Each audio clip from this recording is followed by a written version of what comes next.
Estamos ao vivo. Muito boa noite a todos, sejam todos muito bem-vindos ao desafio de 10 dias do Buy and Hold. Deixa eu ver se o pessoal está entrando. Muito boa noite a todos. E bom, pessoal, já vou direto ao ponto aqui, vocês que já marcaram aí o compromisso, enquanto o pessoal do fundão não chega aqui na live, beleza? Boa noite, João, Tarles, Rodrigo, Carlos, Lucas, Laio Silveira, Japa Rocks, muito boa noite a todos. E bom, pessoal, na live de hoje a gente vai falar especificamente sobre uma frase muito famosa do David Swensen. Já vamos falar quem foi o David Swensen, entender um pouquinho da estratégia de investimentos dele, onde ele diz que a diversificação é a única proteção contra a ignorância, beleza? Eu tô olhando aqui para baixo porque eu tô com um roteiro da live aqui, ó, live bonitinha, montada com roteiro, para eu não esquecer nenhum ponto, tá? Mas vamos lá, se você chegou aqui de paraquedas, o que a gente vai fazer nos próximos 10 dias? Todos os dias, às 8 horas da noite, eu vou estar aqui no Instagram falando para vocês um pouquinho dos principais pontos das estratégias dos maiores investidores de todos os tempos. Eu, pessoalmente, comecei a investir em 2008, então tem 15 anos. E ao longo dessa jornada, eu pude aprender bastante com vários investidores diferentes. Então, na live de hoje, a gente vai falar do David Swensen. Nas próximas lives, a gente vai falar do Warren Buffett, Peter Lynch, Charlie Munger, John Bogle, Philip Fisher, Eugene Fama, Richard Thaler, não, meu Deus, Robert Shiller, confundi o Robert Shiller com o Richard Thaler. Robert Shiller, enfim, o que eu decidi fazer? Eu sintetizei a minha estratégia de investimentos, que eu chamo de método holder, né, vamos chamar assim, que é a estratégia que eu uso hoje nos meus investimentos. Ela foi cunhada do que eu consegui extrair de melhor da estratégia de cada um desses grandes investidores que eu vim estudando ao longo desses últimos 15 anos. Então, o objetivo dessas lives é sintetizar o que tem de melhor dos grandes nomes no mundo dos investimentos, beleza? Então esse é o nosso desafio de 10 dias. Fábio, qual que é o desafio? Você está aqui todos os dias às 8 horas da noite. Fábio, quinta-feira tem feriado, estaremos aqui. Sábado e domingo estaremos aqui, tá? Um desafio de 10 dias seguidos. Beleza? Bom, muitas pessoas me perguntaram sobre a gravação das lives. Eu vou disponibilizar a gravação de todas essas lives para você assistir quantas vezes você quiser. É só você se cadastrar no link lá no meu perfil para você participar da lista VIP de espera do meu curso do Dollar Masters, que a gente vai abrir as inscrições na semana que vem, no dia 15 de junho, beleza? Quem tiver cadastrado lá na lista de espera, só colocar seu nome e seu e-mail, você vai receber acesso a todas essas lives gravadas para você assistir quantas vezes você quiser, beleza? Então vamos lá. O David Swensen, ele é um investidor pouco conhecido, vamos colocar assim de uma forma geral, e ele é um grande investidor que fez o seu nome através de fundos de endowment, né? O que é um fundo de endowment? As universidades lá nos Estados Unidos, Harvard, Yale, Brown, todas elas são financiadas basicamente através de doações. E essas doações são geridas por um fundo de investimentos, que é o que eles chamam lá de fundo de endowment. O David Swensen, ele formou pela Universidade de Wisconsin em economia, depois ele fez o PhD dele lá em Yale. E em 1985 ele virou o CIO de Yale e, consequentemente, o principal gestor do fundo deles. E o fundo ele teve um desempenho bem fora da média por ele ter uma estratégia extremamente diversificada. E foi por isso que ele ficou conhecido. O livro mais famoso dele é esse livro daqui, tá? O Unconventional Success, A Fundamental Approach to Personal Investment. Esse livro ele não tem em português, tá? Mas essa daqui é a versão do livro dedicado para investidores pessoa física, tá? O livro famoso dele é a mesma versão, eu tenho ela também, eu li ela na época que eu trabalhava em fundo de pensão, mas não é essa versão daqui. Essa versão daqui é o método de investimentos do David Swensen aplicado para finanças pessoais, para investimentos da pessoa física, tá? Quem quiser ler, de novo, ó, já tira o print, ó, já aproveita, posta nos stories depois, marca a gente. Deu para tirar o print? Beleza, David Swensen é o autor, tá? E basicamente ele deu uma revolucionada no mercado de fundos de pensão porque ele tinha uma estratégia extremamente diversificada, o que para os Estados Unidos não é algo tão comum, principalmente quando a gente fala da parte de investimentos no exterior, que ele adotava dentro do fundo de Yale, de investir em países em desenvolvimento, em países fora dos Estados Unidos, porque o mercado norte-americano é extremamente maduro, então é normal os fundos lá fora acabarem ficando mais concentrados no mercado norte-americano. ele acabou falecendo em 2021, tá? Ele era bastante novo até, ele tinha acho que 67 anos e acabou falecendo em 2021. Então leiam o livro dele, se você tiver oportunidade, é um livro bem legal, mas a gente vai tratar aqui ao longo da live dos principais pontos, tá? Então quais são os pontos que a gente vai ver aqui na nossa aula de hoje? O significado da frase do David Swensen, que é o tópico dessa live, que a diversificação é a única proteção contra a ignorância. Esse é o nosso primeiro tópico. Depois a gente vai passar pelos benefícios da diversificação, como diversificar efetivamente na prática, estudos de casos e exemplos práticos sobre como a diversificação gera valor para uma carteira de investimentos. E o nosso último tópico são os mitos e desafios sobre a diversificação. E a gente vai fechar a live, eu vou responder algumas perguntas de vocês. Deixa eu até dar start no relógio aqui da live, que eu esqueci de dar. E a gente vai terminar com algumas perguntas de vocês, eu vou responder aqui, tá bom? A ideia é que a nossa live dure exatamente 1 hora. Então vamos lá. Então qual que é o significado da frase do David Swensen, né? A diversificação é a única proteção contra a ignorância. Eu vou carregar aqui uma imagem. Tomar cuidado para não vazar a foto errada aqui, né? Esse gráfico aqui é um gráfico bem interessante que ajuda a gente a entender um pouquinho do conceito de diversificação e a gente também vai aprofundar um pouco mais esse tópico específico, que é sobre a nossa imprevisibilidade no futuro, a nossa capacidade de não prever o futuro, que é o assunto da live de amanhã, tá? Mas esse gráfico aqui, quem coloca no chat aí para mim, por favor, quem já viu esse gráfico, tá? Só para eu ter uma ideia. Esse gráfico aqui, ele mostra no nosso eixo horizontal os dias de vida de um peru, tá? Um turkey lá nos Estados Unidos. Lá nos Estados Unidos é muito comum no dia de ação de graças as pessoas comerem os turkeys cozidos, né, um prato ali tradicional, e o eixo Y, ele mostra pra gente a felicidade ou a vida, né, como que o well-being do nosso peru ao longo dos anos. E basicamente é desde quando o peru nasceu até o dia de ações de graça. Esse gráfico aqui ele ficou famoso pelo livro Antifrágil, do Nassim Nicholas Taleb, é um outro livro, mas que exemplifica muito bem essa questão da diversificação. Esse gráfico aqui mostra o seguinte, olha, o peru, quando ele nasce, ele tá ali, né, começa ali no 100, no número 100, que é um valor arbitrado para nível de felicidade, e ele ao longo da vida dele tá achando que tá tudo normal, tá achando que tá tudo normal, tá ficando cada vez mais feliz, vai crescendo e tudo mais, e de repente ele tem uma surpresa, porque ele morre para ser servido no dia de ações de graças. Então, o que esse gráfico mostra pra gente? Mostra pra gente que quando a gente tem, e trazendo um pouco para o mundo dos investimentos já, quando a gente tem poucas alocações, seja no sentido de que eu tenho só renda fixa, ou na minha carteira de ações eu tenho poucas ações, ou eu confio muito em uma determinada ação quando eu vou investir para o longo prazo, eu posso ter uma surpresa muito ruim. Esse gráfico aqui, ele lembra muito, e o pessoal que é um pouco mais velho, eu tenho 31 anos hoje, mas que é um pouco mais velho, quem tem ali uns 45, 50, a partir disso, vai saber bem como que foi o plano Collor, onde as pessoas tiveram valor investido na poupança confiscado do dia para a noite. As pessoas não podiam sacar dinheiro para conseguir usar no dia a dia. Então você tinha todo aquele dinheiro parado ali na renda fixa, de repente, opa, você tem uma grande surpresa.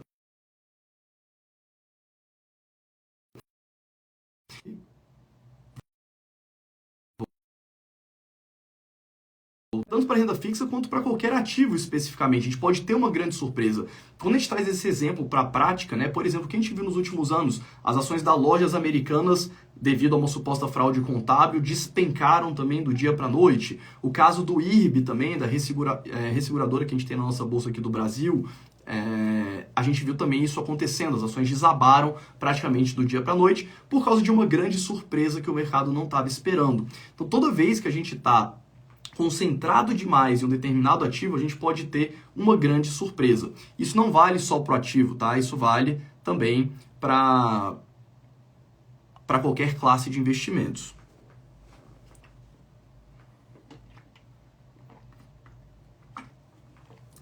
Então é extremamente importante para a gente, qual que é a ideia da diversificação, né? Vamos lá. É a gente conseguir minimizar os riscos dos nossos investimentos, do nosso patrimônio como um todo e maximizar as oportunidades. Eu costumo falar que a diversificação é o último almoço grátis que a gente tem no mercado. Vou explicar essa frase um pouquinho mais para frente aqui nessa live, tá? Mas Quando a gente diversifica uma carteira, o que a gente está tentando fazer? A gente está tentando fazer com que os ativos que são diferentes, que possuem naturezas diferentes, tenham comportamentos que acabem se anulando no curto prazo, mas que no longo prazo gerem uma valorização geral da sua carteira de investimentos. É muito comum, por exemplo, o mercado imobiliário. Quem aí tem imóvel, seja o imóvel que você mora, seja um imóvel para renda. Coloca aqui para mim, por favor. Eu tenho, só para eu ter uma ideia. O mercado imobiliário ele costuma ser muito assim. Ele se valoriza de uma forma rápida em um curto período e ele fica alguns anos estabilizados, principalmente os anos de juros altos, tá? Depois, quando os juros voltam a cair, os imóveis voltam a se valorizar, então ele vai meio que se valorizando em forma de uma escadinha. Então, a gente tem essa dinâmica no setor imobiliário e terrenos de uma forma geral, tá? É óbvio que isso vai depender muito da praça, onde que o imóvel está inserido, enfim, mas de uma forma genérica a gente vê isso. Os imóveis ficando num preço flat e se valorizando. Então, a valorização escadinha. No outro lado, a gente tem, por exemplo, a renda fixa tradicional, que você vai ter um rendimentozinho ali todos os dias, né? A renda fixa pós-fixada, que a gente chama. Poupança, fundo DI do seu banco, CDB do seu banco, Tesouro Selic. Então, você tem uma lógica de sempre ter uma leve valorização diária. Do outro lado, a gente tem a Bolsa de Valores, as ações, que passam períodos grandes se valorizando, períodos longos lateralizado, até mesmo em queda, e a gente também tem esses ciclos. E quando a gente quebra mais ainda, quando a gente vai para dentro das ações, a gente tem setores que têm uma dinâmica mais de se valorizarem todos os anos, pagarem muitos dividendos, quanto setores mais cíclicos, né? Então, quando a gente vai, por exemplo, para os dividendos, o que é muito comum? Setor de energia elétrica, as empresas que pagam praticamente toda a geração de caixa em forma de dividendos. Vamos ver alguns exemplos aqui nessa live também, mais para frente. E a gente tem outros setores que a gente vê valorizações muito expressivas no curto prazo e desvalorizações muito expressivas. E esses setores muitas vezes descorrelacionados entre si. Então a lógica da diversificação é a gente anular, né, ter os setores que estão em queda, os segmentos que estão em queda sendo compensados pelos segmentos que estão em alta em um determinado período. Ah, Fábio, mas aí eu não vou ter um retorno zero no longo prazo? Não, inclusive até a década de 40, mais ou menos, quando a academia começou a estudar sobre isso, não se sabia na época, principalmente pelos dados e pelo tratamento dos dados, não se sabia se no longo prazo as ações iam ter uma performance de tendência exponencial de valorização, de tendência linear ou até mesmo de se anularem, né, exatamente por causa desses ciclos que vão se anulando. E o que foi percebido, que a gente sabe hoje, é que sim, as ações elas se valorizam, elas têm uma tendência grande de se valorizar no longo prazo de forma exponencial, né? Não é nem uma linear e nem flat, a gente tem uma exponencial de valorização, mesmo os setores se anulando. Então, muitas vezes é comum a gente ver no curto prazo, quando eu falo curto prazo, são períodos de 2, 3, 4 anos, tá? A nossa carteira andando de lado, porque a gente tem algumas ações que valorizam muito, outras ações que desvalorizam, algumas ações que andam de lado, mas isso é natural em períodos curtos. Em períodos longos, esse aglomerado tende a ter um retorno positivo. Inclusive, coloquem para mim aqui nos comentários, só para eu ter uma ideia, enquanto eu bebo uma água e eu vou dar uma olhada, há quanto tempo vocês investem na bolsa. E se você não investe também, pode colocar 0, né? Coloca o número de anos aqui nos comentários.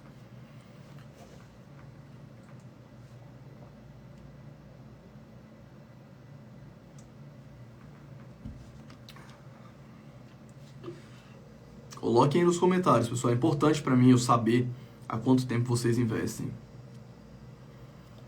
João falou 2 anos, 5 anos, Rogério 3, Isabino 5, Jackson 5, Micael 3, Luiz 2, Fábio Santos 4. Então, quando a gente pega esses prazos, tá, de 4 anos, 3 anos, 5 anos, a gente tem prazos que são relativamente curtos quando a gente fala de investimentos. Então, é comum, tá, você ter essa dinâmica dentro da sua carteira.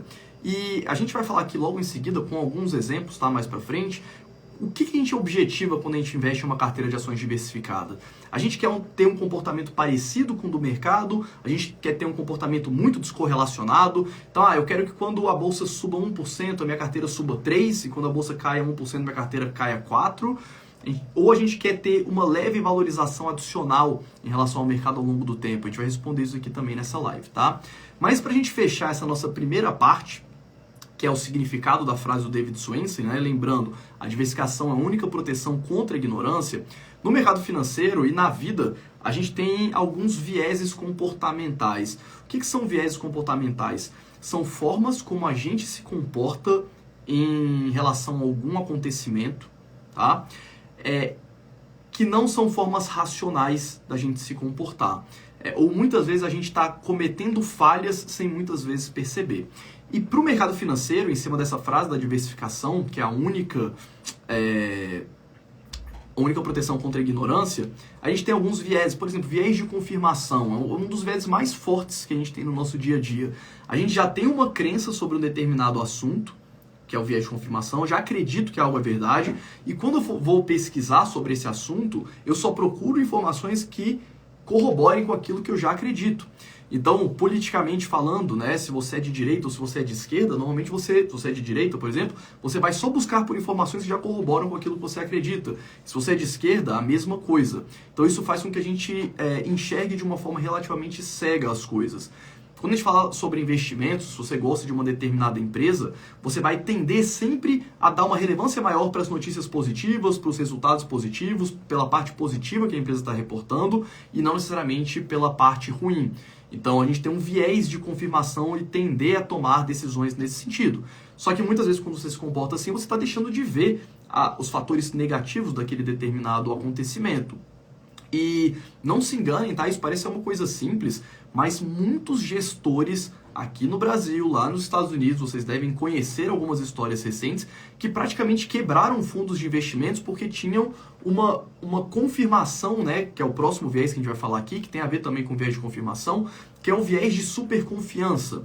A pessoa tem uma confiança muito grande, às vezes o mercado em alta gera valorizações muito expressivas para algumas empresas e você acaba se achando muito mais capaz do que aquilo que você realmente é. Muitas vezes aquela valorização acabou acontecendo mais por sorte do que por mérito, e isso faz com que você tenha muita confiança e assumir riscos que são totalmente desnecessários, que é o risco relacionado principalmente à concentração de carteiras, tá? Então a gente tem o viés da confirmação, o viés de superconfiança, e aqui a gente puxa também, vou mostrar uma imagem que eu separei, que é o efeito Dunning-Kruger. Não sei se vocês conseguem ver aqui, tá tampando um pouquinho o título. O que é o efeito Dunning-Kruger? Esse efeito ele é muito bem retratado no livro Rápido e Devagar, tá? Um livro bem interessante também, que fala só sobre viés comportamentais, que mostra mais ou menos o seguinte, tá? No nosso eixo horizontal, a gente tem a pessoa que não tem nenhum conhecimento em uma determinada área específica. No caso aqui, a gente está falando de investimentos, mas, por exemplo, pode ser em relação à sua capacidade de pilotar um carro, de dirigir um carro aqui, não sei o que colocado para a live. Mas o efeito Dunning-Kruger, ele diz pra gente basicamente o seguinte. Então, no nosso eixo horizontal, a gente tem o nível de experiência que você tem em um determinado assunto, e no eixo vertical, no eixo Y, a gente tem o nível de confiança percebida da pessoa. Então, isso aqui aplica a investimentos, a sua capacidade que você julga de ser um bom motorista, sua capacidade de você tocar um determinado instrumento. E o que a gente observa na prática quando a gente vê os estudos que foram feitos? De novo, isso é tratado lá no livro Rápido e Devagar. A gente vê que normalmente as pessoas que têm pouco conhecimento sobre algum assunto, elas têm uma extrema confiança, porque o conhecimento delas é tão pequeno que elas não têm nem capacidade de entender qual que é o tamanho do universo a ser conhecido e o tanto de informações que existem. Então, como ela conhece muito pouco, ela acha que o que ela conhece já é quase tudo que tem para conhecer e se sente muito confiante. Então é muito comum os investidores que estão começando a investir, eles terem uma carteira ultra concentrada, com poucos ativos, porque eles acham que eles são muito bons em escolher determinados ativos e ali e tudo mais, e fizeram uma super análise, mas no final de contas, talvez eles estejam se enganando sobre essa confiança, né, sobre esse conhecimento que eles acham que tem. E conforme você vai estudando sobre um determinado assunto, você vai vendo que tem muita coisa para conhecer, porque o conhecimento é como se fosse a superfície de uma esfera. Se a esfera é pequenininha, a superfície é pequenininha. Você vai aumentando a esfera, que é o seu conhecimento, e a superfície da esfera, ela vai te mostrando que exponencialmente tem cada vez mais para conhecer. Toda vez que você aprende um pouco, você vê, tem muita coisa para aprender. Aí você aprende aqueles assuntos, tem mais coisa ainda para aprender. Então, conforme você vai estudando, você vai até se sentindo muito mal, né? Você tem até um efeito rebote, que é a síndrome do impostor. É aquela pessoa que tem uma certa experiência, conhece relativamente bem, mas se acha muito menos capaz do que aquela pessoa que está começando. E com o longo do tempo, você de fato vai percebendo que você realmente tem um conhecimento amplo e extensivo sobre aquilo que tem para saber sobre um determinado assunto. O estudo que eles fizeram, que é bem comum de ser feito, é você colocar as pessoas as pessoas responderem se elas se acham superiores, iguais ou inferiores à média das pessoas que dirigem na rua. E a grande parte das pessoas acham que dirigem melhor do que a média, o que é impossível, né? Porque a média exatamente vai te dividir ali entre as pessoas que sabem dirigir melhor e as pessoas que sabem dirigir pior. Então, todos os experimentos que são rodados mostram que as pessoas, no geral, se acham mais capazes do que elas são. Então, o que a gente faz com isso, com essa informação? A gente sempre assume que a gente sabe menos do que aquilo que a gente realmente sabe. Para a gente conseguir exatamente definir os percentuais dos ativos da nossa carteira e a gente conseguir construir isso de uma forma saudável no longo prazo.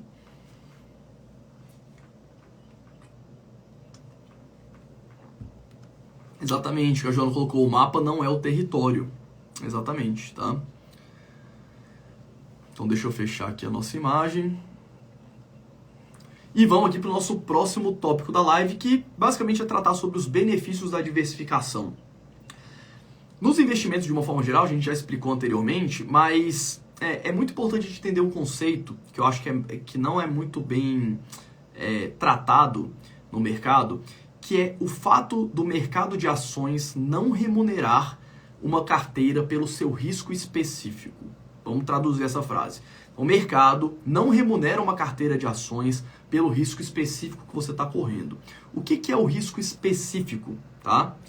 E a gente vai tratar, vou mostrar para vocês logo aqui em seguida um gráfico que ilustra bem isso, mas o risco específico da sua carteira, o risco específico de uma forma geral, é o risco que advém da porta para dentro de uma determinada empresa. Então, se você tem lá ações da Ambev, por exemplo, todas as dificuldades que a empresa enfrenta da porta para dentro, que tem a ver com a empresa, é o que a gente chama de risco específico, é o risco que é inerente àquele determinado ativo. Quando a gente tem uma carteira de investimentos, ela é composta pelo somatório dos riscos específicos que a gente tem de cada um dos ativos. Então você tem lá Itaú, você tem lá Ambev, você tem lá Ezetec, você tem M Dias, você tem Vale, você tem Petrobras. Cada uma dessas ações possui os seus riscos peculiares, que tem a ver com o segmento que elas estão inseridas, que tem a ver com o nível de endividamento, que tem a ver com a governança da empresa, que tem a ver com as vantagens competitivas daquela empresa, mas a gente vai aprofundar mais esse assunto nas próximas lives quando a gente for tratar de análise de empresas, tá? Mas só para a gente ter uma ideia, o risco basicamente é isso, é quanto que aquele ativo está exposto a incertezas. Conforme eu vou adicionando ativos na minha carteira, eu vou cada vez tendo menos risco específico de um ativo e mais um risco genérico. Bom, se eu tenho todas as ações da bolsa, vamos supor num cenário hipotético, você não está exposto a nenhum risco específico de nenhuma empresa. Você está exposto só ao risco que está da porta para fora da empresa. O que seria o risco da porta para fora? A gente tem riscos jurídicos no Brasil, do governo mudar a forma como as pessoas podem ou não investir, a tributação de como as pessoas devem ou não ser tributadas em relação aos seus investimentos. A gente tem as taxas de juros que são definidas pelo Banco Central. Então, as taxas de juros fazem as empresas crescerem mais ou crescerem menos, ou se desvalorizarem mais ou menos no curto prazo. A gente tem dinâmicas de câmbio, a gente tem dinâmicas de custo para as empresas. Então, muitas vezes, uma empresa que trabalha muito com commodity no seu custo, quando a gente tem uma alta daquela commodity, a empresa tende a ir mal, porque o custo dela vai subir muito. Então, por exemplo, no caso da WEG, ela depende muito de alumínio, por exemplo, de cobre, de aço para fazer os seus equipamentos. Então, quando essas commodities sobem, o custo dela vai subir, nem sempre esse custo consegue ser repassado para o cliente ali no curto prazo. Para as empresas, para as indústrias de uma forma geral, o fato da energia estar mais cara ou mais barata impacta a empresa. Isso está da porta para fora. Então, quando a gente diversifica ao máximo, o que a gente está fazendo? A gente está tentando mitigar cada risco específico e ficar só com aquele risco que é o risco não diversificável. É o que a gente chama também de risco sistemático.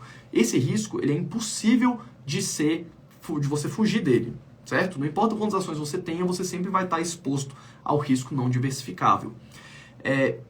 Tem um ponto também que é importante, que eu já quero pegar o gancho,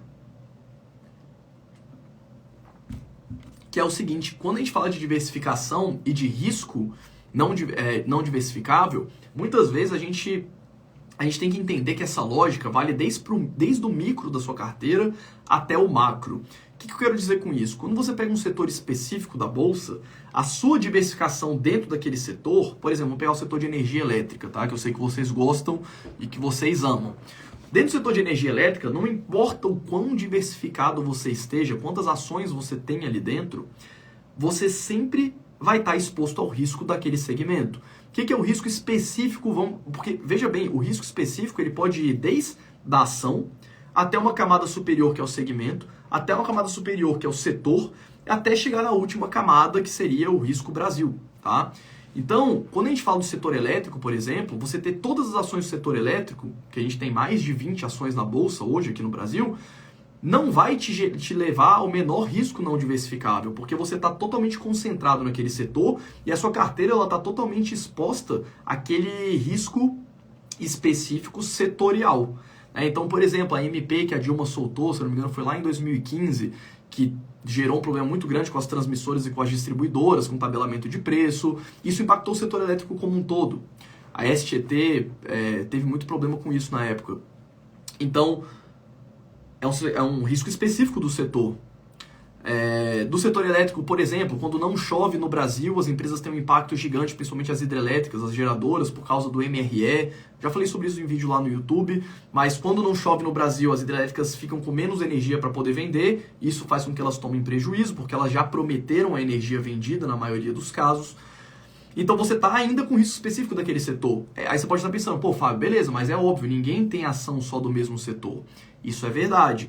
Mas eu vejo muitos investidores muito concentrados. Então, às vezes a pessoa, eu não tenho só setor elétrico, mas eu tenho setor elétrico e bancos, por exemplo. Você ainda está com risco específico alto na sua carteira, porque você não tem os outros segmentos. Você pode até ter uma preferência por ter setores mais previsíveis, mais perenes, com menos crescimento.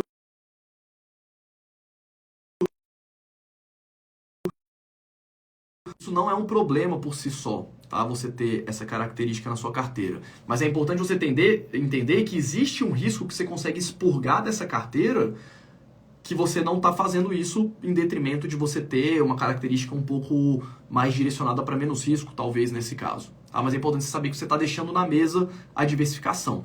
E voltando à frase que eu falei, né, que eu ia pegar o gancho lá atrás, vocês acharam que eu ia esquecer, o mercado ele não remunera as carteiras de investimentos pelo risco específico. Então veja bem, quando você tem só uma ação na sua carteira versus o Ibovespa, você pode ter uma performance muito melhor que o índice, muito pior que o índice ou na média do índice, tá? Dependendo da empresa.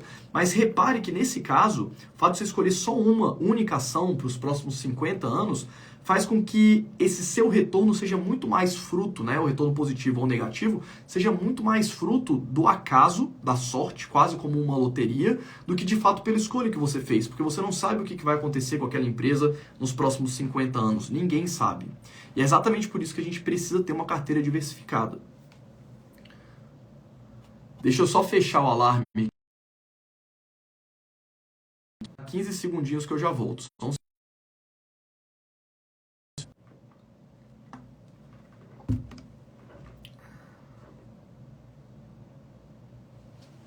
Então a diversificação ela vai aumentar as chances de você obter retornos consistentes, tá?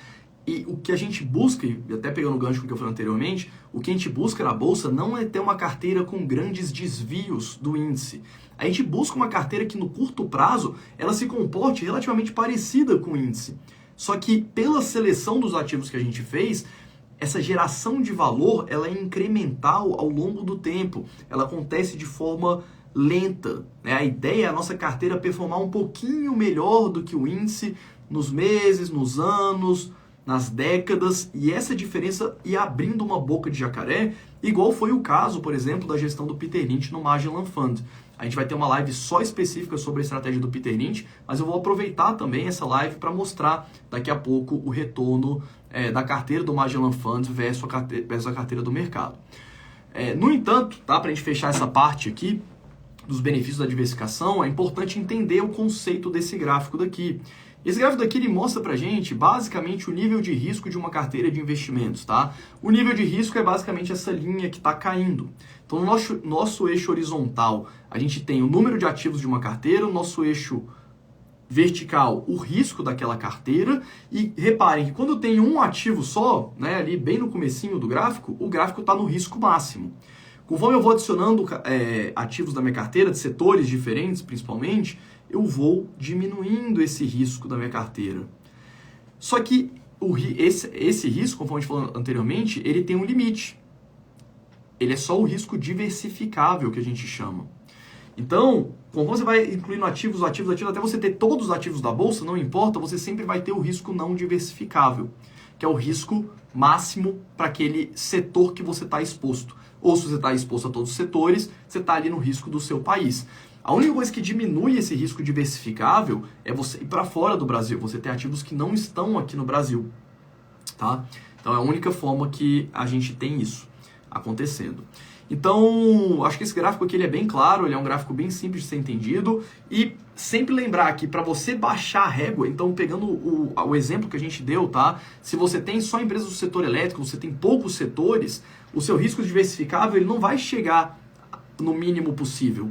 Você vai chegar no mínimo possível para o risco daqueles setores que você está investindo. Agora, para você conseguir baixar o risco mesmo da sua carteira, você tem que ter todos os setores, ou pelo menos uma boa parte dos setores da bolsa, de empresas e setores diferentes. E por que eu falei que o mercado não remunera uma carteira de forma eficiente concentrada? Ou seja, o mercado não te dá excesso de retorno por concentração. E por que a diversificação é o único almoço grátis que a gente tem? Porque é de fato de graça. Qualquer pessoa consegue diversificar uma carteira, qualquer investidor com praticamente qualquer valor consegue ter uma carteira diversificada. Então, como isso é um fator que não gera custos no mercado, não gera fricções, é o termo mais técnico, você diversificar sua carteira e não diversificar possui o mesmo custo, uma carteira diversificada ela sempre vai ter uma relação de risco e retorno melhor e o mercado vai te compensar por essa diversificação. Basicamente, essa é a resposta, tá?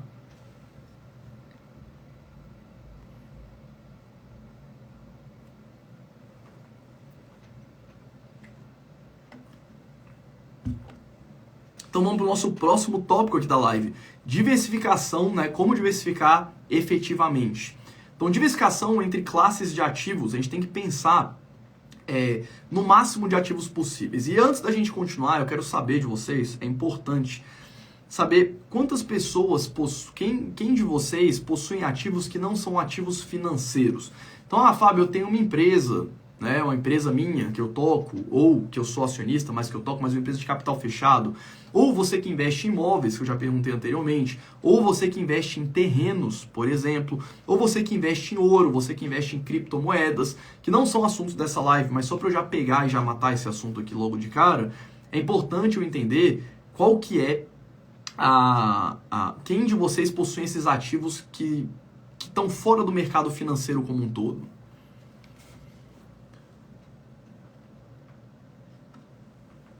Então, se você tem uma empresa, se você tem ouro físico, prata, imóveis, apartamento, casa, terreno, criptomoeda, enfim, que estão fora do mercado financeiro. Porque eu vejo muitos educadores financeiros no geral orientando as pessoas a terem só ativos financeiros, o que é um erro, tá? Se você é um investidor que, de fato, está começando a construir seu patrimônio, não tem um patrimônio tão relevante para ter mais de um imóvel, ou ter um imóvel de valor expressivo e ter também uma carteira de investimentos diversificada, é comum, tá? Você não precisa ter essas classes de ativos. Mas se você tem um patrimônio relativamente grande, que você consiga se expor também a ativos fora do mercado financeiro, é bastante importante. E é até aí, nessa tecla que a gente vai entrar aqui agora, na estratégia do David Swensen, que ele bate. Porque o que acontece? A gente parar para pensar, existem alguns riscos que, por exemplo, o pessoal compara muito imóvel com fundo imobiliário, tá? O imóvel, esquecendo a parte de retorno, ele está estruturado juridicamente de uma forma totalmente diferente de um fundo imobiliário. Então o imóvel está escriturado no seu nome, né? É muito mais difícil você bloquear um imóvel do que você bloquear um ativo financeiro por algum problema jurídico que você eventualmente tenha, por exemplo. O imóvel não está sujeito à confiscabilidade que os ativos financeiros têm de uma forma geral, tá? Pensando em cenários mais caóticos. O imóvel tem um usufruto, que também tem um valor, o imóvel físico que você não tem isso no fundo imobiliário. Você tem características diferentes e níveis de riscos diferentes, e que agregam exatamente nessa diminuição do risco não diversificável que a gente falou anteriormente. Então, se você puder ter classes diferentes de ativos que não envolvam o mercado financeiro, é sim interessante, principalmente se você tiver bastante patrimônio. Se você tem a sua empresa, ou se tem mais de uma empresa, se você tem terras, por exemplo, é bastante importante ter se você tem essa capacidade, tá?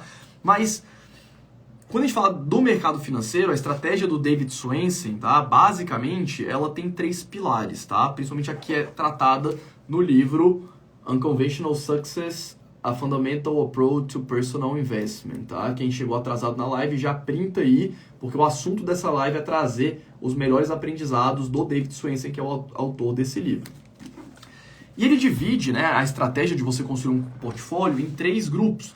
Tem as core assets, né, ou seja, os ativos principais, e dentro dos ativos principais a gente tem ações, a gente tem REITs, a gente tem títulos de renda fixa, tá? E basicamente a gente está falando do mercado norte-americano somente aqui, mas no livro ele também extrapola para mercado externo, então países em desenvolvimento e países desenvolvidos fora dos Estados Unidos. Quando a gente traz para o Brasil, é essa mesma lógica, se você mora aqui no Brasil, é a mesma lógica desses grupos, só que incluindo as ações do Brasil e os fundos imobiliários e a renda fixa aqui do Brasil. Então são os ativos, os core assets, vamos botar assim, são os ativos financeiros, tá? Os non-core assets, ou seja, os ativos que não fazem parte do core da carteira, são os ativos que não possuem liquidez, ou seja, os imóveis, os terrenos, ouro, Bitcoin, empresas como a gente dividiu anteriormente. E considerando esse leque de possibilidades que a gente tem a parte de portfolio construction, né, que é a construção do seu portfólio. Como dimensionar esses pesos desses ativos dentro de uma carteira de longo prazo que seja adequada para você. Quando a gente fala em ser adequada para você, ela ser adequada tanto para o seu perfil de risco quanto para os seus objetivos pessoais, tá? E perfil de risco, já falei isso várias vezes, vou falar aqui de novo, não é só se você tolera risco, ou se você não tolera, Fábio, eu gosto de ver minha carteira subindo e caindo, não me importo tanto, ou Fábio, eu quero ter muito risco para poder ter talvez um ganho muito maior no futuro. Não é só sobre isso, tá? É óbvio que tem a ver com a sua aptidão ao risco, porque risco no final do dia é incerteza, tá, pessoal? Toda vez que eu ouvi risco, é incerteza, é o mesmo significado. Então, o risco é o desvio que você vai ter da sua carteira no longo prazo, tanto para cima quanto para baixo, tá? Então, o quanto que você tolera pessoalmente isso, porque a gente tem fatores psicológicos para cada um dos investidores. E a gente tem também esse perfil de risco, esse nível de tolerância ao risco, ele é função de algumas variáveis, principalmente 2 variáveis, tá? A primeira delas é a sua idade. Então, tem investidores, não necessariamente as pessoas acham assim, quanto mais velho você fica, mais renda fixa você tem que ter, porque menos tolerância ao risco você tem, porque você tem menos tempo pela frente. Não é exatamente assim que a academia trata, tá? Porque a gente tem perfis de investidores que quanto mais velhos ficam, mais aceitam tomar risco. E a gente tem investidores também que quanto mais velhos ficam, menos riscos aceitam tolerar, porque isso é uma característica pessoal. E a outra variável é a variável patrimônio. Tem pessoas que quanto mais patrimônio tem, mais risco toleram, e tem pessoas que quanto menos patrimônio tem, mais risco toleram. Isso não é uma verdade absoluta. Quanto mais patrimônio eu tenho, mais eu tenho que pensar em proteger. Quanto menos patrimônio eu tenho, mais eu tenho que pensar em multiplicar. Isso é bem retratado, isso é comercialmente tratado assim. Mas na prática isso não é verdade.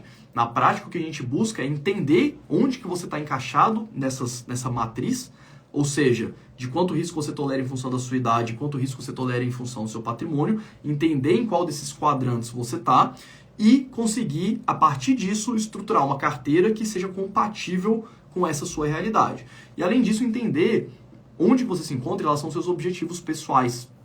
É um ponto muito importante também. Porque a gente tem investidores que muitas vezes precisam de uma renda passiva de curto prazo. Elas precisam daquilo dali, principalmente quem precisa para completar a renda mensal, por exemplo. Tem investidores que não precisam de nenhuma renda nos investimentos no curto prazo. Então, isso também dá uma diretriz para a gente selecionar os grandes grupos de investimentos. E aqui eu vou separar em 5, tá? Eu vou falar ações FIIs, quando eu estou falando de classe de ativos, é ações FIIs, renda fixa, Brasil e Estados Unidos, stocks nos Estados Unidos e REITs nos Estados Unidos, tá? São esses cinco grandes grupos. Eu gosto de dar uma analogia, não trouxe a foto aqui para pintar para mostrar para vocês, mas é uma analogia que tem a ver com a construção de uma casa. Eu lembro quando eu era pequeno, quem já viu minhas lives já escutou essa história, mas vou contar de novo, que é o seguinte, eu lembro que quando meu pai, ele construiu a casa dele, foi a casa que eu morava até eu me casar, ele usou todo o dinheiro que ele tinha para construir a casa. E aí quando a gente se mudou, a casa não tinha jardim, por exemplo, era só grama, né? Quando a gente se mudou, não tinha móvel na casa. Tinha assim, né, nos quartos ali, tinha uma cama, uma TV, uma escrivaninha, mas o resto da casa praticamente não tinha mobília. Eu lembro até que eu e meu irmão, a gente fazia corrida de carrinho de controle remoto dentro da sala, porque não tinha absolutamente nenhum móvel. E aí, com o tempo, ele foi mobiliando. E qual que é a analogia que a gente tem que ter com a nossa carteira de investimentos? Quando você vai investir, e não se desespere, tá? Porque esse é um erro muito comum no começo, eu cometi esse erro, mas é importante você parar para pensar. Quando você está investindo, é como se você estivesse fazendo um projeto de uma casa. Então para pensar, você vai fazer um projeto de uma casa. A sua casa não vai ser igual à minha, não vai ser igual a do seu amigo, não vai ser igual a do seu vizinho. Sua casa vai atender às suas necessidades pessoais, igual uma carteira de investimentos. Então você vai decidir, você vai morar em casa, apartamento, quantos quartos vão ter, você gosta de viajar muito ou não, porque o apartamento é mais prático nesse sentido. Você gosta de ter cachorro grande? Não sei, casa é melhor nesse sentido.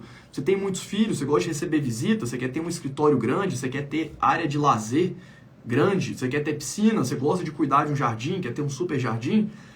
Então, essas perguntas vão direcionar para se você vai ter casa ou apartamento, qual vai ser o tamanho dele. E quando você for fazer o projeto da sua casa, você vai fazer o projeto e depois vai executar esse projeto. E na carteira de investimentos deveria acontecer da mesma forma. Eu sempre incentivo as pessoas, abre o home broker, compra umas ações ali para você ver que não é nenhum bicho de 7 cabeças, mas é importante em algum momento, e no meu caso, por exemplo, eu só fui fazer isso uns 3 anos depois que eu tinha começado, lá em 2011, parar para entender qual que é o projeto que eu quero para construir a minha casa, porque se eu sair colocando um tijolo em cima do outro sem ter muito planejamento, daqui a pouco eu vou ver que os quartos estão muito pequenos, e eu vou ter que fazer uma reforma para aumentar os quartos, ou a cozinha ficou muito grande, não precisa ter uma cozinha tão grande. Isso acaba sendo um pouco mais trabalhoso, principalmente se você já tem uma carteira, você já começou a construir a casa, vai ter que derrubar uma parte da casa para fazer os ajustes, eu não sei. Mas é importante, independente do momento que você esteja, parar, sentar, respirar, refletir para fazer esse projeto. E aí sim, fazer um projeto que atenda às suas demandas pessoais para você ir aportando, que seria colocando os tijolos dentro desse projeto de longo prazo. Isso é muito importante, tá, pessoal?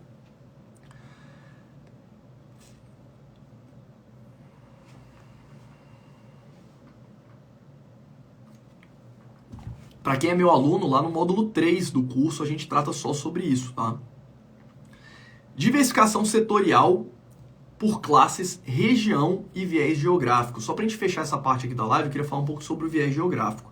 E principalmente sobre o assunto de investir no exterior, que é um assunto que vocês vêm me cobrando muito, até venho falando mais de investimento no exterior do que investimento no Brasil nos últimos anos.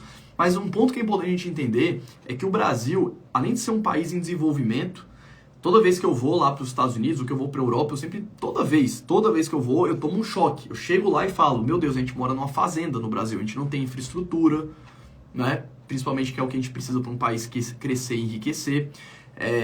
Então, assim, a gente percebe o quanto mais desenvolvidos são os países lá fora de uma forma geral. E isso faz com que, obviamente, o Brasil seja muito mais restrito à quantidade de diversificação que a gente consiga ter aqui dentro.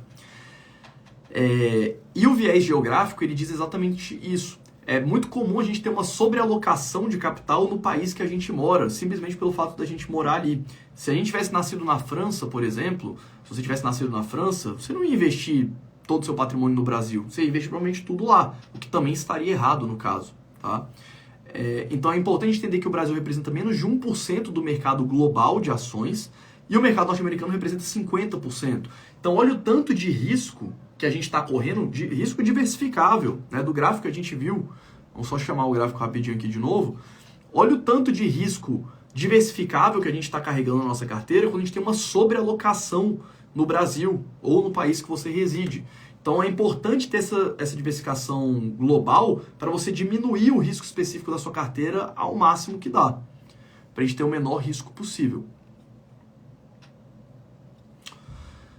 Então vamos aqui para o nosso próximo tópico, né, o nosso quinto tópico, que são os estudos de caso e os exemplos práticos de carteiras diversificadas.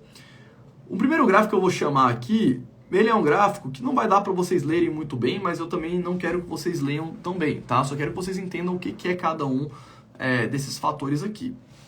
Bom, a gente tem de azul, de vermelho, tá? O Ibovespa, o nosso índice da Bolsa Brasileira, em dólar, tá? Isso daqui é desde o ano 2001, tá? Desde o começo de 2001. Então a gente tem o Ibovespa contra de amarelo, tá? O S&P 500, o índice das 500 maiores empresas norte-americanas, e de azul a gente tem o VNQ, que é o índice dos REITs norte-americanos, tá? Os fundos imobiliários dos Estados Unidos. Fala, por que você não botou os FIIs aí? Porque os FIIs, eles pegam só ali de 2012 e ia acabar mais atrapalhando do que ajudando aqui na nossa explicação. Mas reparem que do ano 2000 até 2008, 2009, a Bolsa do Brasil teve uma performance muito melhor do que a Bolsa norte-americana, né? Obviamente que com muito mais volatilidade, muito mais incerteza.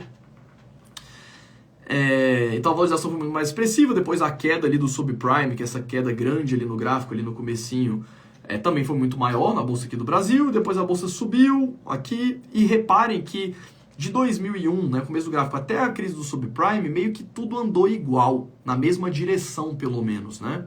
Então a gente teve uma desvalorização ali no comecinho do gráfico devido à crise das .com, depois a gente teve um crescimento muito grande, veio a crise do subprime, a bolsa se recuperou aqui no Brasil, mas mais ou menos ali de 2011, que é o meio do gráfico, até o ano de 2015, que é aquela queda ali, ó, um pouquinho mais afundada, que foi quando teve o impeachment da Dilma, 2015 e 2016, a bolsa aqui do Brasil desabou, enquanto a bolsa norte-americana subiu, com muito menos volatilidade, né? E de lá para cá, de 2015 para cá, as bolsas tiveram um comportamento relativamente parecido. Só que o que eu quero trazer com esse gráfico aqui? A melhor composição de uma carteira de investimentos entre Ibovespa, VNQ e S&P 500 é uma carteira que contém as três. Você vai ter uma relação de risco e retorno muito melhor. Quando a gente pega os dados, tá? Eu sei que não dá para ler, mas eu vou falar para vocês. O S&P 500 ele teve 355% de valorização nesses 22 anos. O VNQ 265%, né, o índice dos REITs norte-americanos, e o Ibovespa 244% em dólar, tá? Mas de novo, Fábio, era melhor então ter comprado o S&P 500, porque teve a maior valorização. Não, exatamente porque esses índices se comportam de formas diferentes ao longo do tempo. E só para lembrar que o VNQ ele está começando em 2005 ali, tá? Ele não está começando no começo do gráfico, não. É só para a gente ter um grande parâmetro. Então reparem que é exatamente isso que a gente busca, né? Um ativo está contrabalanceando com o outro e a gente tem a melhor relação de risco e retorno diversificando entre as classes de ativos. O próximo exemplo que eu quero trazer, é um exemplo aqui da Bolsa do Brasil, é esse gráfico daqui. Eu sei de novo que não dá para ler,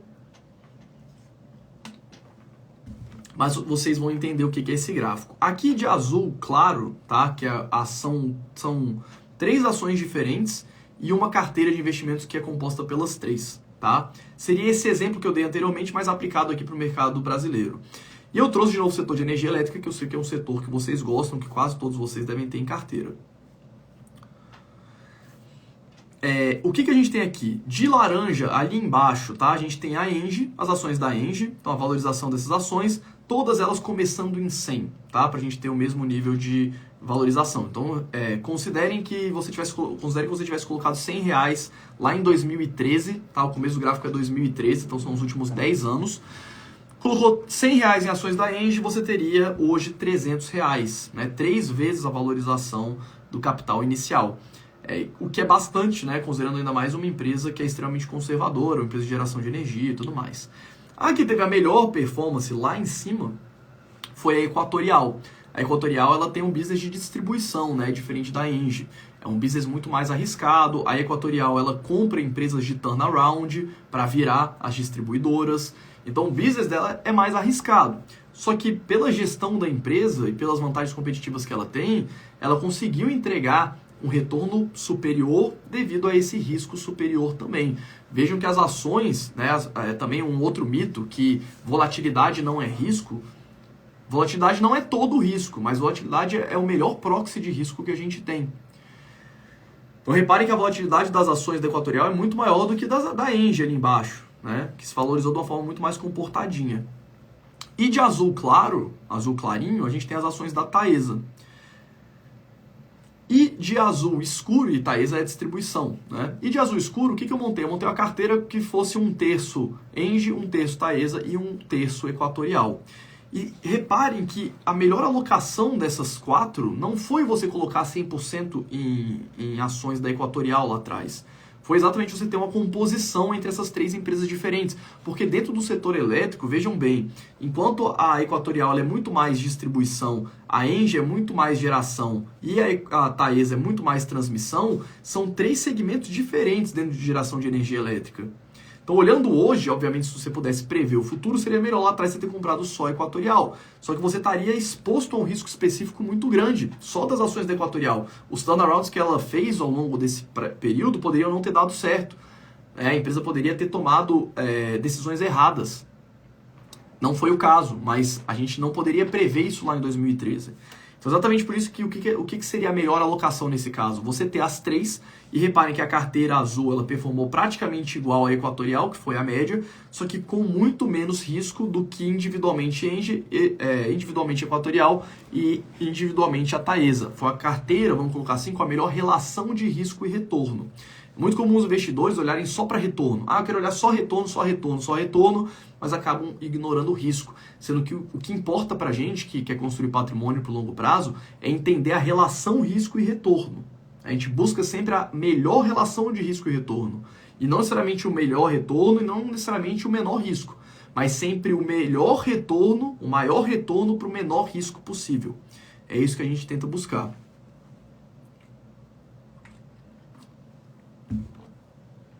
Beleza? Ficou claro esse gráfico?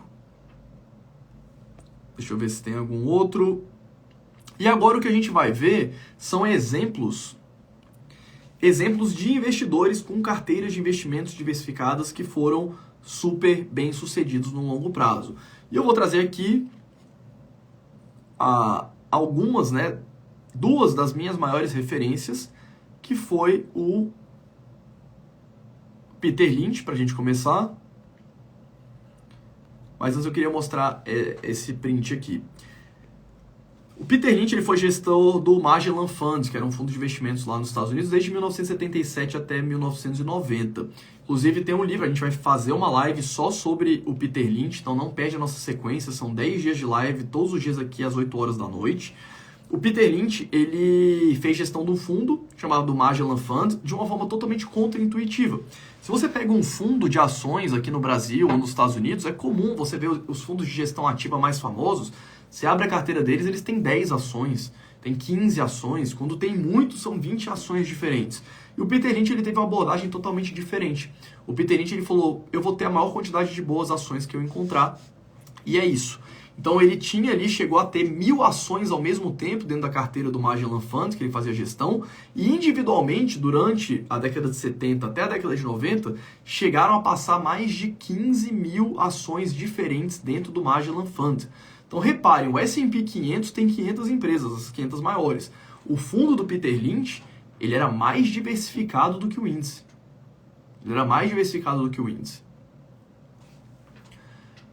E qual foi, né? E aí eu venho para quebrar uma falácia, com esse exemplo, para quebrar uma falácia que é muito comum, de que se você tiver uma carteira muito diversificada, você não vai ter retorno, né? Por quê? Porque eu não sei se é exatamente falta de conhecimento das pessoas que acabam propagando esse tipo de informação, mas, de fato, se você tem uma carteira muito concentrada, a sua carteira vai descolar muito do índice no curto prazo. Mas esse descolamento do índice, pessoal, presta atenção, você que está aí, fazendo outra coisa, isso aqui é muito importante, tá? Isso aí é muito importante. Eu levei alguns anos para aprender isso, tá? Então, pega essa sacada. Se você tem uma carteira diversificada, é até comum a sua carteira descolar do índice no curto prazo. Então, você tem ali uma carteira super concentrada com 5 ações aqui no Brasil, por exemplo. Aí, às vezes, o índice sobe 1%, sua carteira sobe 3%. Aí, o índice cai 1%, sua carteira sobe 2%. Aí, o índice sobe 3%, sua carteira cai 5%. Ou seja, ela é mais volátil que o índice e ela ainda é descorrelacionada. Isso é um indicador de que você está com muito risco específico na sua carteira. Lembra do gráfico lá de trás, do risco específico? Essas oscilações de curto prazo que você está vendo, elas são muito mais frutos do acaso e da pouca concentração do que de fato da geração de valor. Porque não adianta nada eu ter uma carteira só com o Vale do Rio Doce, por exemplo, e ter uma performance excepcional, correndo um risco estratosférico. Isso aconteceu, reparem, muito mais pelo acaso do que aquilo que aconteceu com a Vale, do que de fato com a minha gestão de risco. Lembra do gráfico da vida do Peru, que a gente viu no começo da live aqui? É exatamente isso, só que o Peru não morreu, deu certo. O que a gente busca, e o santo graal do buy and hold, é isso aqui que o Peter Lynch fez. Reparem, tudo bem que é um prazo longo, ali de 1977 até 1990, mas reparem que a carteira dele tem uma correlação altíssima com o índice. Então ali nos primeiros anos o índice subiu, não dá para ver porque o gráfico está muito pequenininho, o índice subiu, aos poucos o Peter Lynch, a carteira dele foi subindo, foi se valorizando frente ao índice. Então de 1977 até 1980, são 3, 4 anos, reparem que ele teve quase a mesma performance do índice, foi abrindo aos poucos, aquilo que a gente falou no começo da live. A gente não quer uma carteira super agressiva frente ao índice, a gente quer uma carteira que constantemente vá tendendo a gerar ganhos maiores, exatamente pela seleção que a gente fez dos ativos. Então, em alguns momentos onde a bolsa andou de lado ou caiu, o Peter Lynch andou de lado ou subiu um pouquinho. Em períodos de valorização da bolsa, a carteira dele valorizou mais. Mas reparem que existe uma correlação muito alta com esses dois gráficos, tá? Um ponto também, como esse período é muito longo e a valorização foi muito alta, o ideal teria sido trazer esse gráfico em escala logarítmica, tá? Porque não necessariamente essa queda do Peter Lynch, percentualmente, foi maior do que aquela queda lá embaixo do S&P 500. Mas o gráfico, repara que saiu ali de 20 para 15 dólares, por exemplo, e o S&P saiu de 5 para 4, por exemplo, que seria uma queda equivalente. Mas reparem que a ideia é a gente ter uma carteira que tenha mais ou menos essa dinâmica. Ela vá se valorizando próxima do índice no curto prazo, mas no longo prazo vai abrindo essa boca de jacaré. Só para vocês terem uma ideia, da década de 1977 até 1990, o Peter Lynch entregou 23% ao ano de retorno contra 9% do S&P 500 nesse mesmo período.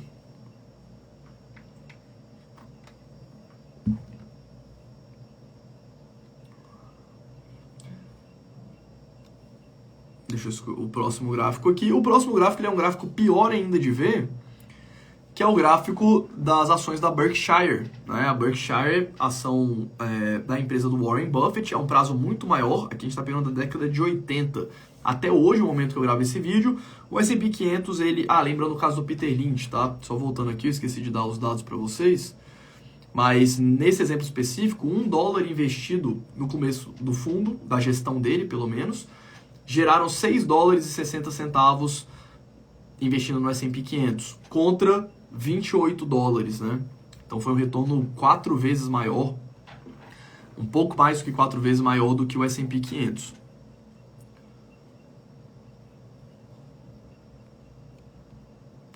No caso da Berkshire, a gente teve o S&P 500 performando 3.600% desde a década de 80 até hoje, contra 148.000% nas ações da Berkshire, tá?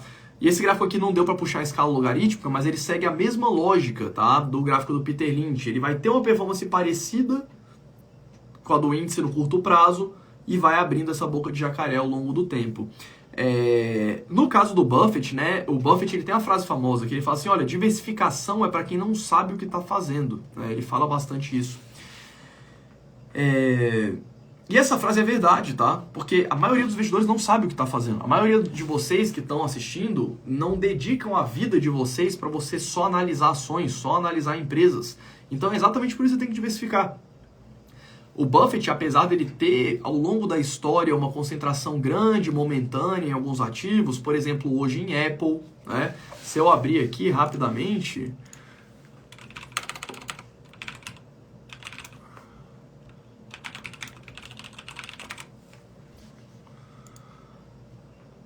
Se a gente abrir hoje, esse gráfico aqui ele não está tão atualizado assim. Deixa eu ver se eu consigo filmar aqui para vocês. Acho que vai ficar legal. Então aqui, o portfólio do Buffett, se eu não me engano, esse gráfico aqui ele é de 2020, tá? Mas o que a gente tem? Apesar dele falar isso, a gente vê que a carteira é extremamente diversificada, a carteira da Berkshire, Olha aqui um gráfico de quase um gráfico de pizza, Então, assim, esse gráfico aqui ele tá um pouquinho... Deixa eu ver aqui. Ele tá um pouquinho antigo porque não tem as ações da Apple, né? Mas a gente vê que ele tem vários negócios de capital fechado, tá? Isso aqui é a quantidade de funcionários que tem por... Peraí, não era esse gráfico. É esse gráfico aqui, ó. Peraí, foi mal. Peraí. Vai vazar meu desktop. Não tem nada demais aqui. Beleza. Esse gráfico aqui, né? Então, o portfólio da Berkshire ali era a quantidade de funcionários por empresa. Vamos dar uma olhada nesse gráfico daqui, tá? Tá dando pra ver ali mais ou menos, né? Então, hoje ele tem mais Apple, tá? Ele tem mais Apple. Mas na época ele tinha 14% em Apple, 14% em Wells Fargo, que é um banco, 25% em Kraft Heinz, 20 bilhões, desculpa, tá em bilhão, 13% em Bank of America, 9% em Coca-Cola, 7,8% em American Express. Essas posições aqui, ó, American Express, Coca, Bank of America e Wells Fargo, ele tem há décadas, né? E várias outras participações menores, além das empresas que ele tem de capital fechado, né, que não são negociadas na bolsa. Como, por exemplo, né, Fruit of the Loom, Geico, são empresas que são de capital fechado. A Duracell, empresa de capital fechado, faz parte da Berkshire. NetJets, que é uma empresa de fretes de avião. BNSF, que é uma empresa de railroad, né, de trem, de infraestrutura. Eu sei que não dá pra ver, é só pra vocês verem o gráfico ali. Então, assim, mesmo o Buffett falando que diversificação é para quem não sabe o que está fazendo e tudo mais, eu acho que ele diz muito mais no sentido dele se sentir confortável com ter posições grandes de algumas empresas. Mas a carteira dele é extremamente diversificada, extremamente diversificada.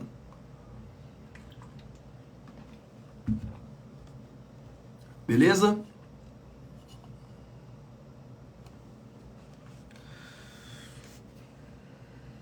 Então, para a gente começar, o começo do fim da nossa live, estamos com 55 minutos, vamos conseguir aqui ficar perto do tempo, a gente vai fazer 1h15, tá? Então mais 20 minutinhos, mas são minutos importantes, tá?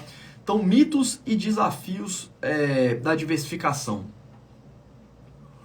Eu tratei hoje nos meus stories alguns mitos e verdades, tá? Dá uma olhadinha lá depois, eu fiz um quiz para as pessoas responderem. E eu vi que teve muita dúvida, muita gente me pediu direct, Fábio, explica um pouco melhor essa questão que você colocou aqui e tudo mais. E a ideia aqui é a gente falar um pouquinho sobre eles, tá? Então, um exemplo muito prático, que eu vejo que é muito comum, que eu recebo muita pergunta nesse sentido, é sobre o medo de pulverizar a carteira, né? Eu coloquei um stories lá, que acho que foi o que a galera mais errou, que era o seguinte, afirmando, né? Uma carteira muito diversificada dá mais trabalho para acompanhar do que uma carteira concentrada. Né? Coloquem aqui, para quem não respondeu lá, bota aqui nos comentários, isso é um mito ou uma verdade? Uma carteira mais diversificada é mais difícil de acompanhar para o investidor, dá mais trabalho para o investidor do que uma carteira concentrada. Mito ou verdade? Coloquem nos comentários. Uma carteira diversificada dá mais trabalho para o investidor do que uma carteira concentrada. Mito ou verdade?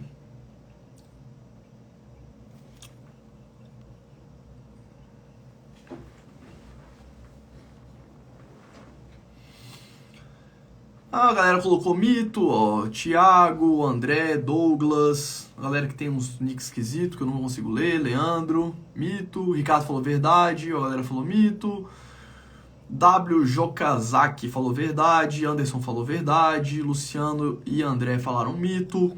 Isso é um mito, tá, pessoal? Eu vejo que muitas pessoas ficam pensando assim, nossa, Fábio, eu já tenho 10 ações e dá um trabalhão acompanhar. Como que você faz, né? Como que você vai fazer para ter 50 ações diferentes? Vai multiplicar muito o meu trabalho, né? E o que eu ensino? O que eu ensino, né? Porque, vamos lá, para você seguir toda essa lógica que eu coloquei aqui ao longo dessa live, diminuir a maior parte da quantidade de risco específico da sua carteira, você vai ter que ter muito ativo, certo? E as pessoas ficam com medo. E aí você joga o risco específico que não é remunerado no longo prazo. Sua carteira está com um risco específico lá em cima, que tende a não ser remunerado, ou seja, só vai gerar volatilidade, risco para sua carteira, mas esse risco não vai tender a ser compensado, porque a carteira está concentrada, mas ao mesmo tempo você fica com medo de colocar muito ativo e não conseguir acompanhar eles. Tá?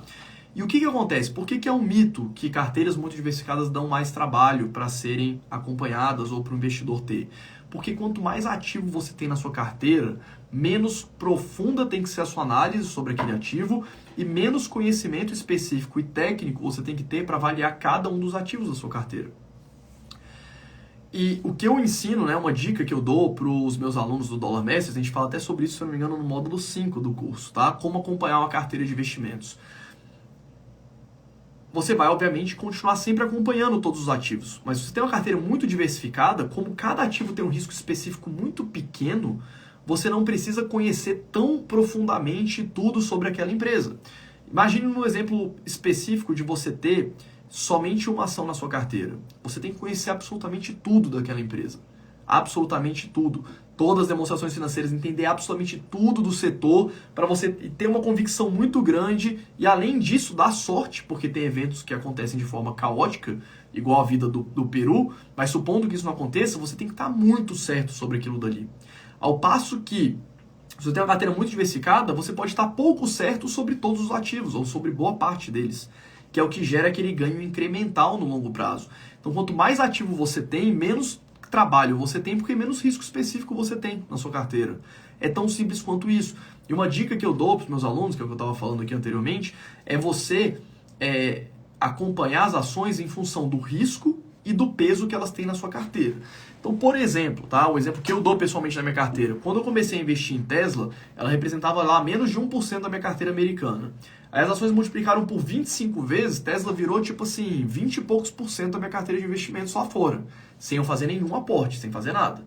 Opa, conforme ela foi ganhando peso, 20% da minha carteira norte-americana, e foi rápido, e é uma empresa muito arriscada, ou seja, risco alto, com peso alto na carteira, você tem que ter um acompanhamento muito mais de perto da empresa, do que está acontecendo no setor, do que está acontecendo dentro da empresa, os resultados, como que ela está se posicionando. Inclusive, na época, eu até fiz uma live lá no YouTube, que é um dos vídeos mais assistidos, que é uma live com análise completa da empresa, do setor.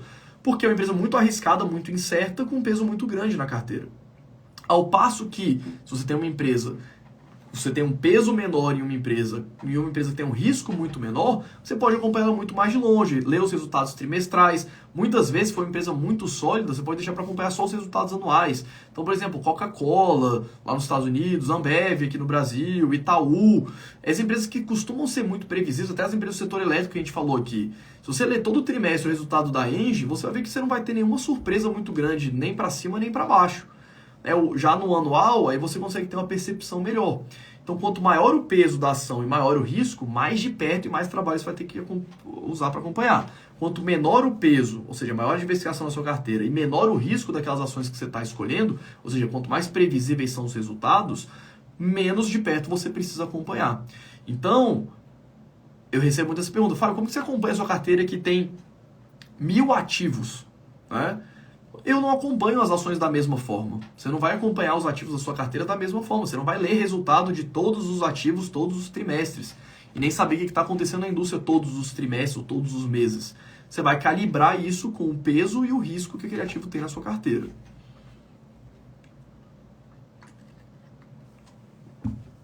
Então, diversificar a carteira te dá menos trabalho. Se você tem uma carteira super diversificada só de empresas consolidadas, o seu trabalho vai ser mínimo no longo prazo. E reparem que uma carteira, né, vamos supor aqui no extremo, uma carteira com 100 ativos extremamente sólidos e uma carteira com 10 ativos extremamente sólidos, a carteira de 10 ativos vai te dar mais trabalho. Porque mesmo essas ações sendo muito sólidas, você vai ter que conhecer muito elas.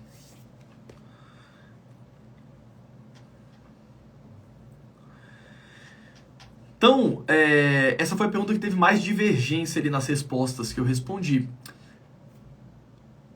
E a minha dica aqui, tá, pessoal? Eu até vi que teve uma pessoa que colocou a resposta aqui, eu tô batendo o olho nas respostas, tô vendo.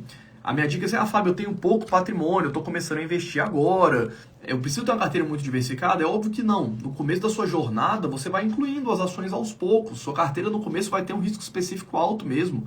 Não tem problema, vai lá, inclui 1, 2 ações por mês, né? No final do ano já tá lá com 10, 15, 20 empresas diferentes. No começo também é comum você querer trocar, escolhi errado essa empresa aqui, nem faz tanto sentido. Mesmo desenhando o mapa da sua carteira, né, o projeto da sua carteira, é comum você fazer escolhas erradas e ir ajustando, trocando um ativo por outro, aí no começo até ir adequando essa carteira. Então reparem que isso é a jornada tradicional. A sua pergunta que eu vi aqui é, Fábio, eu invisto R$2.000 por mês, faz sentido eu já comprar 40 ações? Não, vai montando a carteira aos poucos. Faz primeiro ali a fundação da casa, depois vai fazer as vigas, depois vai fazer os pilares, depois vai fazer a laje, fazer a alvenaria, né? Você vai aos poucos, você não faz tudo de uma vez.